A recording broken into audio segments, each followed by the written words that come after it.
A roda da tortura. Conhecido por sempre matar a vítima de forma bem lenta, essa era a roda da tortura. Com os membros presos em uma roda de madeira, as pessoas viam seus braços e pernas serem atingidos pelos torturadores, com grandes martelos de metal. Depois disso, eram pendurados ainda na roda, em praça pública, para que animais se alimentassem das vítimas vivas. Empalamento.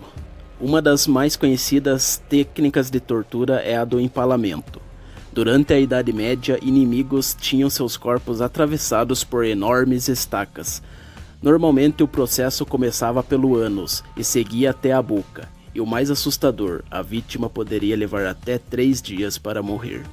O personagem que ficou mais conhecido pela técnica foi Vlad III, o Empalador, o sujeito que inspirou Drácula. O tirano costumava apreciar uma refeição enquanto observava as estacas atravessando os orifícios de seus inimigos. Estima-se que Vlad tenha matado de 20 a 300 mil pessoas dessa maneira. O estripador de seios.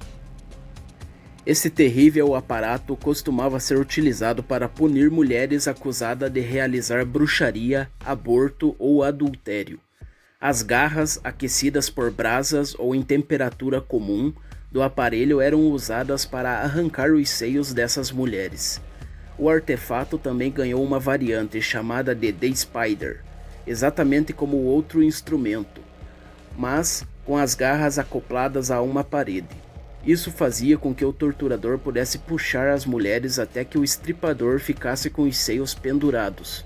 Muitas morriam de hemorragia ou de infecção. Berço de Judas.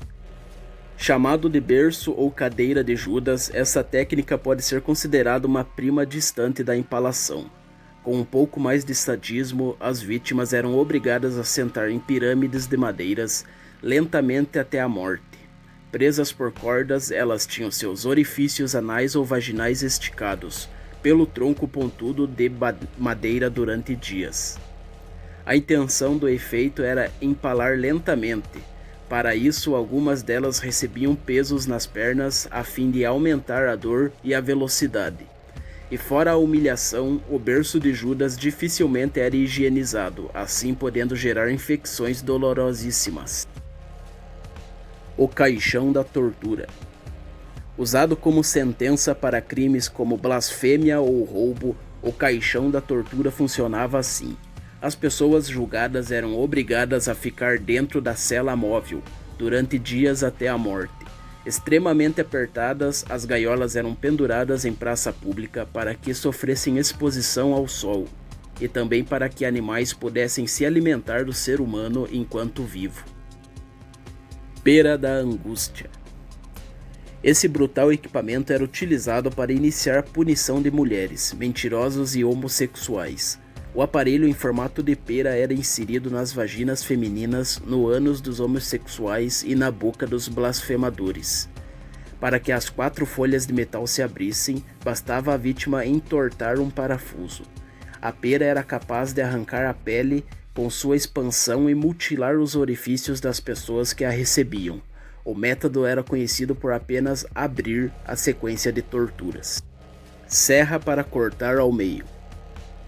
Por serras serem muito comuns na Idade Média, a técnica de tortura foi muito utilizada para matar pessoas acusadas de bruxaria, adultério, assassinato e blasfêmia. Além disso, era costumeiramente usada para ameaçar os acusados, colocando seus familiares nos dentes afiados da serra. Como funcionava? 2 torturadores amarravam as pessoas de cabeça para baixo a fim de deixar todo o sangue fluir. Depois disso, pegavam uma serra e atravessavam as vítimas começando pelo meio das pernas. A tortura costumava levar horas. Tortura do garrote. Também muito usado na Espanha, o garrote espanhol servia para provocar uma morte lenta nas vítimas. Como o torturador possuía controle da corda amarrada no pescoço da pessoa, aos poucos ela ia sendo apertada para que as vítimas morressem asfixiadas. A técnica foi utilizada durante a Inquisição com o objetivo de conseguir confissões dos acusados. Os dispositivos esteve presente no país espanhol até 1975. O esmaga-cabeças. Altamente utilizado durante a Inquisição Espanhola, o esmaga-cabeças, como ficou conhecido, era capaz de causar dores e danos irreparáveis. O instrumento consistia em um capacete ligado a uma barra onde se apoiava o queixo da vítima. Depois disso, o parafuso apertava o capacete comprimindo a cabeça da vítima.